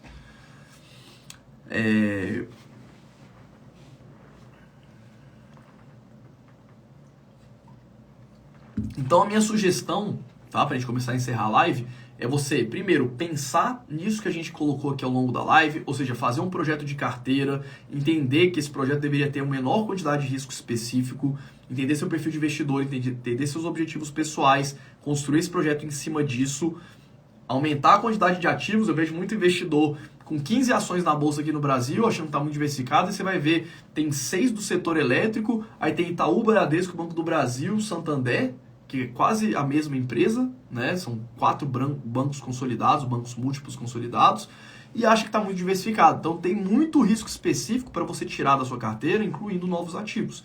E principalmente investir no exterior e adotando a mesma lógica lá fora, tá? Eu vou separar um espaço aqui de 15 minutos para tirar as dúvidas de vocês, mas para quem não quiser participar aqui da sessão de dúvidas, queria colocar aqui algumas mensagens, né? Que basicamente a diversificação é a única proteção contra a nossa ignorância. A diversificação é o último almoço grátis que a gente tem no mercado, então não se esqueça disso. E incentivar vocês para colocarem em prática isso que eu estou ensinando aqui. Não adianta nada você só ficar absorvendo informação e não ir lá e colocar em prática. Diversificar mais sua carteira, ou pelo menos ter um olhar, refletir sobre a sua carteira hoje com um olhar do assunto que a gente trouxe aqui na live. E também queria avisar para vocês que a gente vai ter uma live amanhã. Então, se você chegou aqui de paraquedas, galera do Fundão, é uma sequência de 10 lives que a gente está fazendo aqui no Instagram. Essas lives, elas acontecem todos os dias, 8 horas da noite, inclusive no feriado, final de semana. É uma sequência de 10 lives. Amanhã a gente vai falar sobre um assunto muito importante, que é do Robert Shiller. Robert Shiller fala que não é possível prever o futuro com certeza, mas é possível se preparar para diferentes cenários. Então, como se preparar para os diferentes cenários, apesar da gente não conseguir controlar o que vai acontecer, tá? A gente vai tratar também sobre diversificação, porque diversificação é uma forma da gente fazer isso, mas a gente vai aprofundar em tópicos específicos tratados pelo Robert Shiller nesse sentido. E também lembrar que se você quiser a gravação dessa live, eu vou disponibilizar para todo mundo que está na lista de espera do Dollar Masters, que é o meu curso. O link está lá no meu perfil. Vai lá na página do Dollar Masters, se cadastra para participar da lista VIP e você vai receber a gravação de todas essas lives aqui para você assistir quantas vezes você quiser. Lembrando também que no dia 15 de junho, sem ser durante essa semana, na outra, quando a gente terminar esse desafio de 10 dias, eu vou abrir as inscrições para a próxima turma do Dollar Masters. Vai ser um prazer ter você comigo, caso você queira, caso faça sentido para você agora, tá bom? Mas eu vou falar um pouco mais sobre o Dollar Masters lá no final. Vamos seguir aqui no nosso conteúdo. Então, coloque aqui nos comentários as dúvidas que vocês eventualmente tenham sobre o assunto de diversificação, tá? Sobre o assunto que a gente tratou na live, para o conteúdo ficar bem completo aqui, bem direcionado sobre diversificação. Professor Henrique Delgado perguntou, qual o percentual de empresas de capital fechado na carteira do Buffett? Tem alguma ideia? Cara, lá no relatório anual do Buffett tem essa informação, tá? Mas eu chutaria que hoje, a valor de mercado, porque essas empresas estão a custo, né? Então, se olhar a Geico, que é a seguradora, que ele alavancou a empresa, que ele comprou lá na década de 90, ela está a preço de custo no balanço, não dá para saber exatamente quanto que ela vale hoje, né? Ou as empresas que foram fechando capital ao longo do tempo, a BNSF, que ele comprou e fechou capital, a Duracell, que ele fechou capital também lá atrás, a NetJets, que é a empresa de capital fechado, elas estão todas a custo, não dá para ter tanta ideia. Mas trazendo para valor de mercado, isso foi até uma pergunta que fizeram para ele, tá? Na última assembleia que teve. Eu chutaria que hoje é perto de 30% do valor total que a Berkshire tem. Porque o pessoal bateu muito na tecla. Buffett, você está com quase 50% de alocação em Apple. É um risco específico muito grande. Ele fala, olha, tudo bem, é 50% considerando só as empresas de capital fechado. A gente tem negócios, as empresas de capital aberto. A gente tem negócios de empresas de capital fechado que ainda representam um valor relevante para o capital da empresa.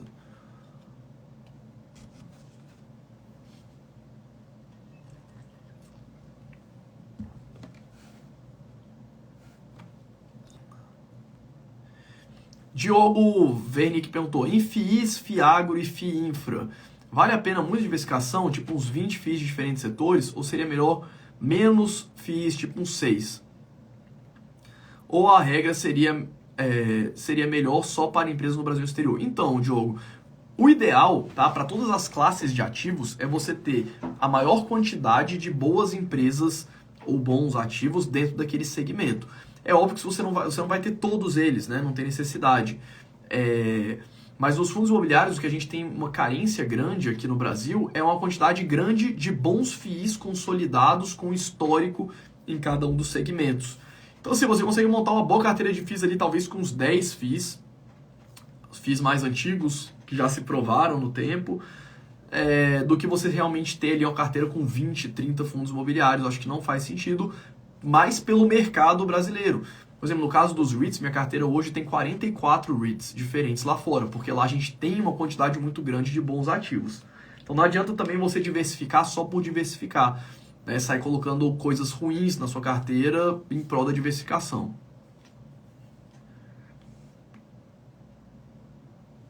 Você investe em FIIs? Sim.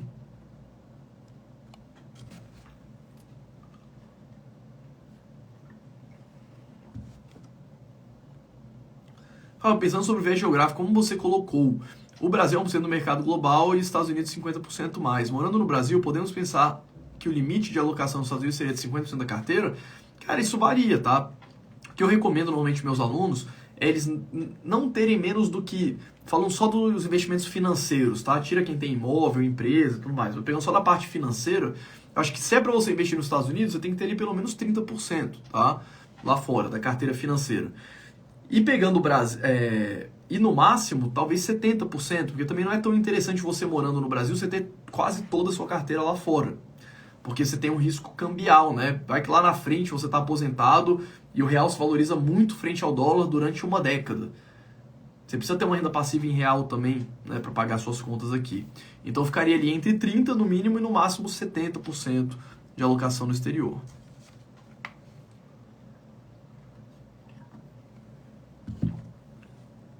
$44 REITs mais ETFs de REITs, né? Tá perguntando a minha carteira. Cara, a minha carteira, conforme eu fui adicionando REITs, eu fui dando pesos, né? Os 44 REITs, eu fui dando mais peso para eles do que para os ETFs de REITs. Para quem não sabe o que é ETF, a gente vai ter uma aula só sobre a estratégia do John Bogle, que é a aula que a gente vai aprofundar sobre os ETFs, tá? Aqui nessa sequência de lives. Mas, conforme eu fui aumentando a quantidade de REITs e tendo quase nenhum risco específico nessa carteira, ou um risco específico muito baixo frente ao índice, eu fui dando prioridade para essa carteira diversificada do que para os ETFs. Então os ETFs de REITs eles têm um peso menor na minha carteira hoje, mas eles estão lá ainda assim.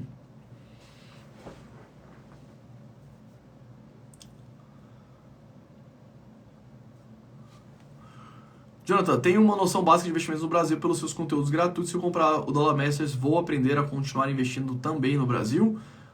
Os princípios são os mesmos, né? Cara, sim, tá? A gente tem uma biblioteca de conteúdos bem extensa lá, também direcionada para o mercado brasileiro. Não sei se foi essa a sua pergunta. Quais segmentos, o Bruno perguntou, quais segmentos que você vê como oportunidade e quais não investe aqui no Brasil? Cara, eu não gosto, a gente vai tratar sobre isso em outras lives, tá? Mas eu não gosto dessa estratégia de oportunidade em segmento, porque oportunidade normalmente faz você tomar decisões curto-prazistas. Então, normalmente faz você tomar decisões de, eu vou ter mais esse setor agora porque esse setor é muito promissor, ou não. E o que eu gosto eu quero ter a maior quantidade de setores. Não estou preocupado com o setor. Esse tipo de abordagem, ela chama bottom-up no mercado financeiro, de baixo para cima, né, como se fosse um funil.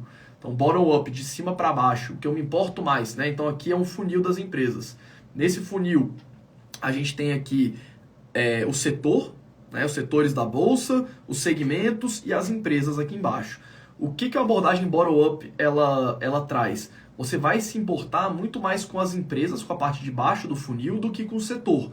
Então, o que eu quero é ter a maior quantidade de boas empresas dentro da maior quantidade de bons setores, exatamente para eu ter essa dinâmica de quando um setor está indo bem, eu tenho empresas naquele setor, eu tenho as melhores, e quando tenho setores que estão indo mal, as empresas que eu tenho estão indo mal também, mas elas tendem a ir melhor do que a média, porque são as melhores empresas desse setor. Então, a gente vai tendo essa dinâmica de descorrelacionação, de descorrelacionamento dos ativos, que exatamente diminui o nosso risco específico que a gente conversou, diminui a volatilidade da sua carteira e tende a te trazer um retorno mais normalizado no curto prazo. Então a ideia de você ter uma sobrealocação num setor, num momento específico, não casa muito bem com buy and hold. Porque a nossa ideia aqui é comprar essas ações e ficar com elas para sempre. Então nem faz muito sentido falar em oportunidade, né? Porque oportunidade normalmente implica em venda.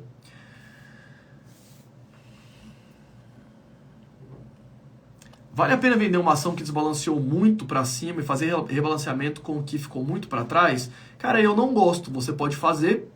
Pense sempre que se você tiver uma posição muito grande e você vender, você vai pagar imposto, né? Porque a gente é isento só até vendas de 20 mil por mês, até vender 20 mil reais por mês. Você vai pagar o imposto, e isso vai ser compensado por esse rebalanceamento. Eu, pessoalmente, gosto de fazer rebalanceamento só com os novos aportes e não vender nunca os ativos. Não vender nunca para fazer rebalanceamento, tá? Agora, a não ser que você fique uma coisa muito estratosférica, desbalanceado, tipo a minha carteira, e é interessante porque e é por isso que eu bato muito nessa tecla de vocês observarem isso logo desde o começo. Eu vi que a maioria de vocês investe há 1 ano, 3 anos, 5 anos. Quando você começa a meter ali 10 anos, 15 anos, você pega algumas ações que se valorizam muito, se você não está muito diversificado, essas ações elas pegam um peso muito grande na carteira. Então, por exemplo, o VEG eu comecei a comprar, se eu não me engano, foi em 2013. E ela virou 40% das minhas ações no Brasil. Você olha minha carteira de ações no Brasil, o gráfico de pizza é 40% VEG. Por quê? Eu tinha um percentual grande, continuei comprando e as ações valorizaram muito. Então elas viraram 40%. Eu não vou vender porque eu vou pagar um imposto gigantesco se eu vou fazer isso, né? Meu preço médio é ridículo nas ações da VEG. Então eu pagaria muito imposto para fazer esse balanceamento. E como eu ainda tenho fundos imobiliários, REITs, stocks, do meu portfólio global, esses 40% são um pouco relevantes, né, de ações, considerando o peso que eu tenho de ações no Brasil. Mas se virasse 90% da carteira, isso eu talvez repensaria. Esse é até um ponto, né? Lá no Dollar Masters a gente tem aulas específicas só para empresas de turnaround.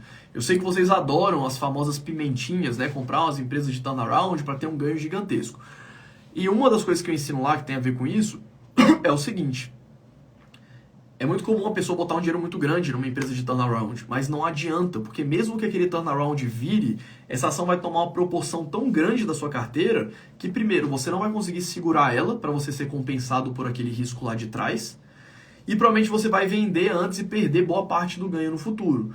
Então, na parte de empresas de turnaround, que são empresas mais complicadas, você deveria ter um percentual bem pequeno da carteira, primeiro, para não ter muito risco. A gente não busca um risco estratosférico quando a gente vai investir em ações, a gente busca um risco comportado, mas caso você queira ter empresas mais arriscadas, ter uma diversificação grande entre elas, uma grande quantidade delas, num percentual pequeno da carteira. Igual quando eu fui comprar a Tesla, que eu falo para vocês, era uma empresa super arriscada, a empresa estava quase quebrando, quase fechando capital, e é por isso que as ações se valorizaram absurdamente, né? 25 vezes o capital investido de 2018 para cá. Agora menos, né? Porque elas caíram um pouco, então deve estar perto de 15, 18, mas chegou a dar quase 30 vezes. Em poucos anos, né? Em 3, 4 anos. Se eu tivesse um percentual de 4% em Tesla, ia ter virado quase minha carteira inteira e eu ia ter que ter vendido por causa disso. Então é por isso que eu coloquei lá 1%, né? Porque foi um pouquinho menos, foi tipo 0,8% da minha carteira. E já virou ali 20%, né?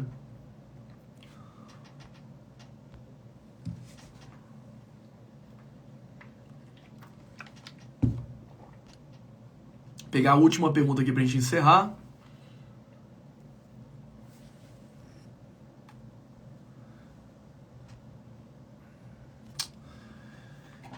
J. Maturage perguntou o seguinte: como analisar qual é o melhor momento de comprar renda fixa nos Estados Unidos? Eu fiz um vídeo recentemente lá no YouTube falando sobre o modelo de alocação CAPM, tá? Dá uma olhada que eu trato nisso lá. E também tem um vídeo, Fuja da Renda Fixa Enquanto é Tempo. Também dá uma olhada lá, tá? Porque não existe melhor momento para comprar renda fixa. Porque a bolsa ela é precificada com base na renda fixa. Quando os juros estão altos, a bolsa exatamente cai para o valor daquelas empresas serem menores frente aos fundamentos dela. Porque quando você tem um retorno maior na renda fixa, você vai ter que ter um retorno maior na bolsa também. Então a bolsa ela sempre oferece um prêmio de risco frente à renda fixa. E o seu peso entre ações e renda fixa, ou ações, FIIs, stocks, REITs e renda fixa, não deveria depender de taxa de juros ou de momento. Deveria depender do seu perfil de investidor, que é aquilo que a gente falou ali no meio da live, e dos seus objetivos pessoais. É só variável disso. Se o juros está alto, está baixo, não existe isso, né? E eu vejo que essa pergunta é comum porque toda hora sai no jornal. Ah, agora é o momento da bolsa. Anos atrás a gente via só falando isso. Chegou a hora da bolsa, a renda fixa não está pagando nada. Aí agora a renda fixa pagando muito, fujam da bolsa e vá para a renda fixa. E isso faz com que as pessoas fiquem comprando na alta e vendendo na baixa, né? O que a gente faz é sempre ter renda fixa, sempre ter bolsa e carregar esses dois ativos por longo prazo com pesos ideais para o seu perfil de risco e para os seus objetivos pessoais. Beleza? Então, pessoal, muito obrigado pela presença de todos vocês. Fico muito feliz com vocês aqui hoje comigo. E amanhã, 8 horas da noite, a gente tem o nosso segundo encontro de 10 encontros, onde a gente vai falar sobre a frase do Robert Shiller: não é possível prever o futuro com certeza, mas é possível se preparar para diferentes cenários. Eu tenho certeza que vários de vocês estão agoniados com o cenário econômico e político que a gente vive no Brasil hoje. É bem complicado. Mas, apesar de a gente não ter controle do futuro, a gente consegue controlar os nossos possíveis resultados, né? Então, a gente não controla a variável principal, que é o que vai acontecer. Então, não é possível prever o futuro. Mas é possível se preparar para diferentes cenários. Então, a variável a gente não controla, mas a gente controla a função da variável, que é o nosso patrimônio, que é a nossa carteira de investimentos. Eu vejo vocês amanhã. Um abraço. E lembrando, quem quiser receber a gravação de todas essas aulas, vai estar lá, só cadastrar aqui no meu perfil, vai lá na lista VIP do Dollar Masters, que está lá no link da descrição, que eu vou mandar essas lives para todo mundo que tiver cadastrado lá, beleza? Um abraço e até amanhã.